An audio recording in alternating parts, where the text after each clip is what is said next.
I know that I'm trying to make a change and I know that I'm doing a good thing, so I'm going to keep going. Hi, I'm Leigh-Anne and I'm here today to talk about finding your voice. For a lot of years within the group, I felt very overlooked and invisible.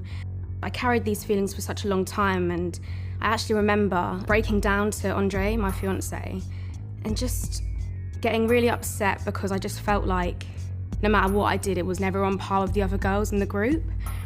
And then the Black Lives Matter movement happened, and all of a sudden the whole world was talking about race.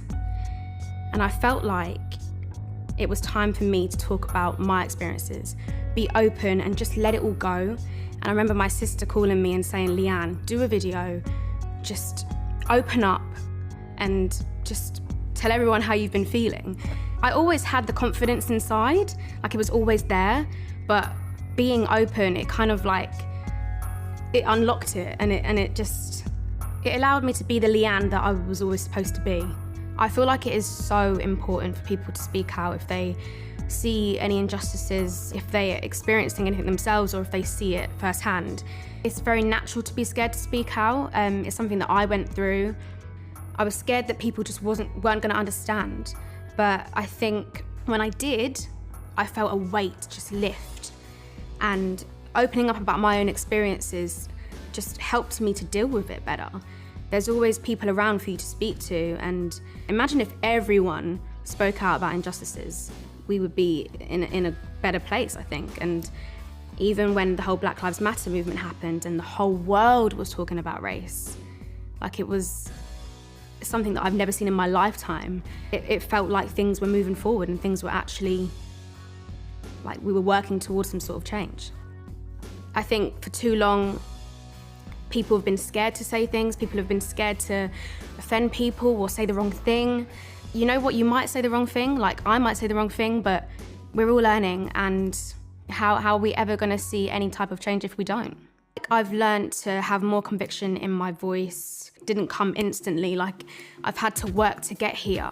I completely lost my confidence within the group. Like I had to rebuild it, and it's only now, at the age of 29, where I feel unstoppable. Like I feel like I've gained it all back and my voice feels more powerful than ever. I do feel like it's a process.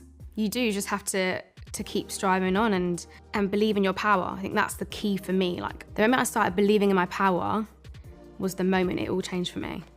I've been in talks about doing the documentary for about 3 years. It's called Raise, Pop and Power. And yeah, I almost feel like a different person from doing it. I always knew that I wanted to be open and honest about my experiences, and everything that I've been holding on to for so many years is kind of now gone, really. It was a very hard and long process, but yeah, I'm just really proud that I got through it and it's out there into the world. I wasn't going to do a documentary about racism touching on colorism without Andre addressing the tweets that he did. I think it was really important for Andre to show how he'd grown as a person, how he'd educated himself, and it wasn't the person that I met. I really felt like it was time that he addressed it and he spoke about it.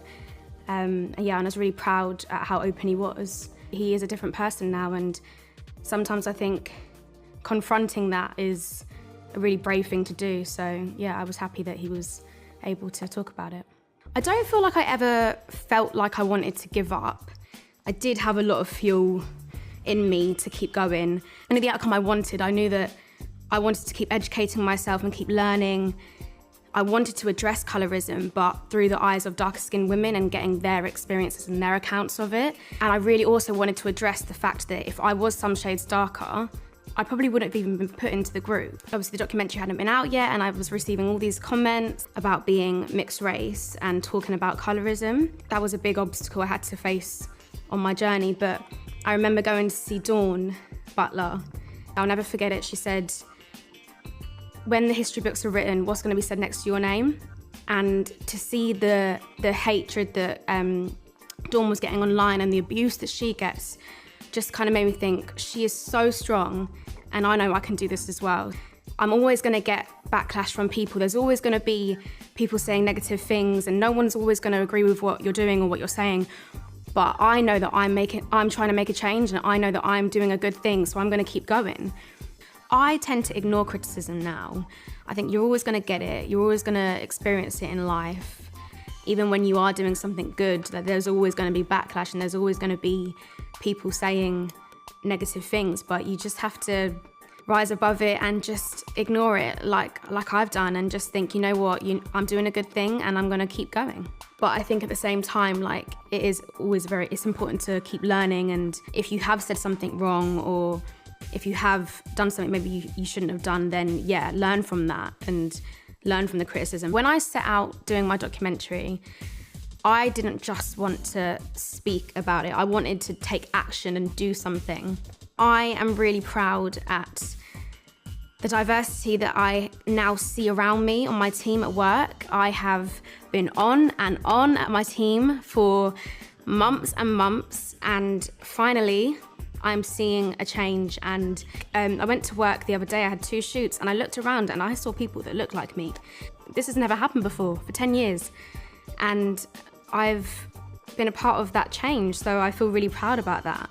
And that is just something as simple as just using my voice and being on at people and not taking no for an answer. I have been in Little Mix for 10 years, and it's been some of the best years of my life. Like, I've just had the most amount of fun, and we are still best friends, sisters, so tight, and I think that's what's so special about us. Whenever I do something on my own, it is always quite daunting, because it's almost like I never fully stood on my own 2 feet.